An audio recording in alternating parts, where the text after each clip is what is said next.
এখন সংবাদ মেল আয়োজন কৰিবলৈ আসলতে বাধ্য হৈছোঁ মই আৰু এটা নিউজ চেনেলে হয়তো আমাৰ বিষয়ে খুব বিৰোধিতাৰে বেলেগ বেলেগ নিউজ বজাই আছে আপোনালোকে হয়তো দেখা পাই আছে এইখিনি আসলতে কিহৰ কাৰণে হ'ল কেনেকৈ হ'ল আসলতে মই ভাবোঁ তেওঁলোকে এবাৰ আমাৰ লগতো কথা পতা উচিত আছিল বা আমাৰ লগতো কথা পাতি গোটেই বস্তুখিনি জানি পেলাই এনচাৰ দিয়াটো দৰকাৰ আছিল আৰু যোৱাকালি মই মানে যিটো নিউজে আমাৰ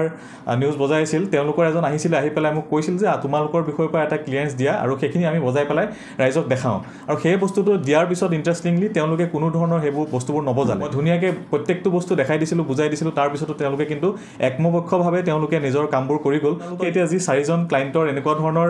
ৰিভিউ পাইছে তেনেকুৱা প্ৰায় 20-30 জনলৈ বৃদ্ধি পাব পাৰে বা ইয়াতকৈও আৰু বেয়াকৈ কোনোবাই আমাক ক'ব পাৰে কাৰণ যিকেইজনে আমাৰ ওপৰত বেয়াকৈ কৈছে তো তেওঁলোকৰ ওপৰত অলৰেডি আমি কোৰ্টত আমি হয়তো কেছ কৰিছোঁ বা কোনোবাজনক আমি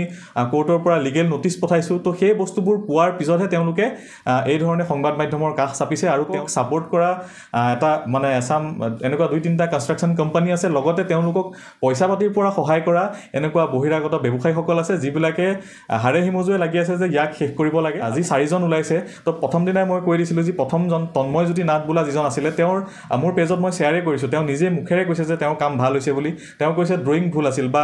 গেৰেজটো সৰু আছিল যদি গেৰেজ সৰু আছিল তেওঁ ড্ৰয়িং কৰোঁতে তেওঁৰ মানসিক স্থিতি ভাল নাছিল নেকি বা তেওঁ যদি খুঁটাটো বেকা আছিল তেতিয়াহ'লে ঘৰৰ কাম ফিনিচিং কিয় কৰালে আচলতে তেওঁ আমাক পে'মেণ্ট কৰিবলৈ এতিয়াও বাকী আছে আৰু পলাশ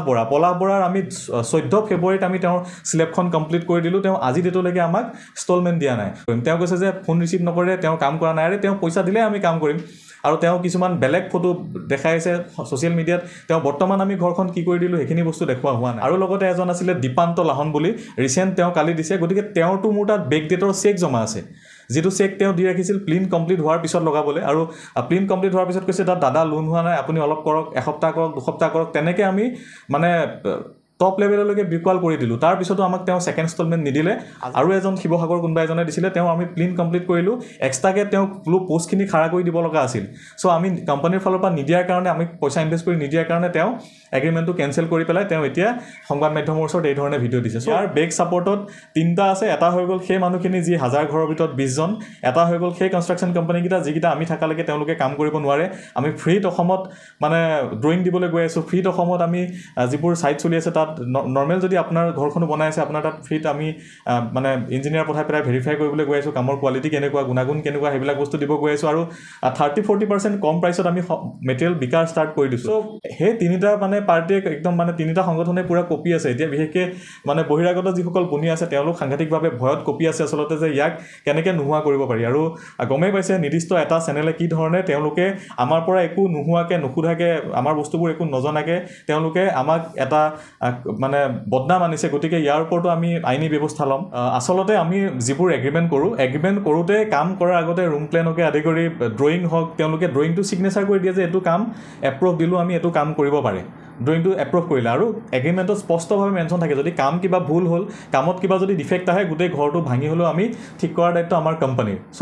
তেনেকৈ আমি 2-এজনৰ ঘৰত কিবা ক'ৰবাত খুটি নাটি আহিছে আমি ভাঙি হ'লেও ঠিক কৰি দিছোঁ ভাঙি ঠিক কৰাৰ পিছত সেই ভাঙাৰ ফটোখিনি এতিয়া আপোনালোকক দেখাই আছে এগ্ৰিমেণ্টতো প্ৰপাৰ মেনশ্যন আছে যে আপোনালোকে প্ৰথম প্লিন্থৰ পইচা দিলে প্লিন্থ হ'ল স্লেবৰ পইচা দিলে স্লেব হ'ল ব্ৰিকৱালৰ পইচা দিলে ব্ৰিকৱাল হ'ল তো তেনেকুৱা ধৰণৰ এগ্ৰিমেণ্টত মেনশ্যন আছে যিবোৰ পইচা তেওঁলোকে এগ্ৰিমেণ্ট মতে দিয়া নাই যজ্ঞ কনষ্ট্ৰাকশ্যনত বদনাম কৰি আছে আৰু ইয়াৰ মাজতে মই এটাই ক'ব বিচাৰিছোঁ যে আজি যজ্ঞ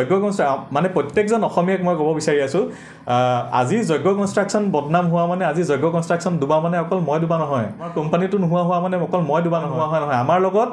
প্ৰায় 4000 মানুহে কাম কৰি আছে আৰু এই গোটেই 4000 মানুহ আমাৰ অসমৰ থলুৱা মানুহ গৈ ক'ৰবাত কেৰালাত কাম কৰি আছিল কোনোবাই গৈ পেলাই বেংগালোৰত কাম কৰি আছিল কোনোবাই দিল্লীত কাম কৰি আছিল বহুতখিনি অভিযন্তাই আমাৰ লগত কাম কৰি আছে হিচাপত তেওঁলোকৰ ওপৰত আক্ৰমণ আচলতে ওপৰত আক্ৰমণ নহয় মই আজি কনষ্ট্ৰাকশ্যন নকৰিলেও বেলেগ কিবা কৰি ল'ম মোৰ ৰাইজে এইটো জনাটো উচিত যে আমি অসমৰ ৰাইজৰ বাবে কিবা এটা কৰিব আগবাঢ়িছোঁ গতিকে আমি ইমান অসুবিধা পাই আছোঁ যদি অকল মোৰ নিজৰ স্বাৰ্থত ভাবিলোঁ হয় মই যেনেকৈ বহিৰাগত ব্যক্তি পাই যদি মই সামগ্ৰী ক্ৰয় কৰি সদায় ঘৰ বনাই থাকিলোঁ হয় একেটা ৰেটতে ঘৰ বনি থাকিলে হয় তো মই ভাবিছোঁ কি ৰাইজক কেনেকৈ কমত দিব পাৰোঁ 2 পইচা চ' এনেকুৱা ধৰণৰ ৰাইজৰ হৈ ভাবাৰ কাৰণে আজি মোৰ এই ধৰণৰ সমস্যা আহিছে আগতেতো 4-5 বছৰলৈকে মই ছ'চিয়েল মিডিয়াত এক্টিভ আছিলোঁ তেতিয়া কোনো ধৰণৰ সমস্যা অহা নাছিল অসমত আৰু বহুত ডাঙৰ কনষ্ট্ৰাকশ্যন কোম্পানী আছে তেওঁলোকৰ ওপৰতো কেতিয়াও আঙুলি উঠা নাই আঙুলি যজ্ঞ কনষ্ট্ৰাকশ্যনৰ ওপৰতে কিয় উঠিছে কাৰণ মোৰ নাম যজ্ঞজ্যোতি বৰা অসমীয়া ল'ৰা এজন মই